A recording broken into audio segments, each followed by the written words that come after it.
ஒவ்வொரு நாளும் என் நினைப்பெல்லாம் உங்களை பத்தியே தான் இருந்துச்சு.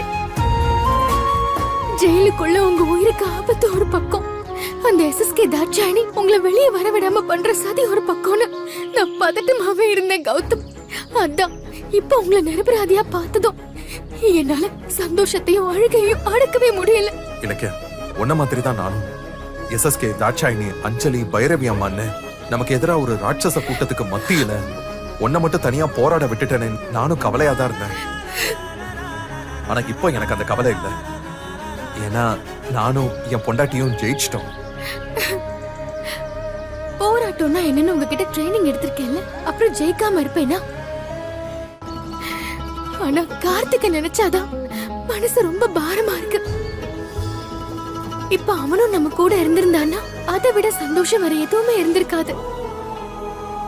நாம எல்லாரும் அவ்வளவு தூரம் கஷ்டப்பட்டு அவனை காப்பாத்தி இருக்கிறோங்கிறத புரிஞ்சுக்காம கோர்ட்ல அவன் திடீர்னு பல்டி அடிச்சதும் எனக்கு உலகமே இருண்டு போயிடுச்சு.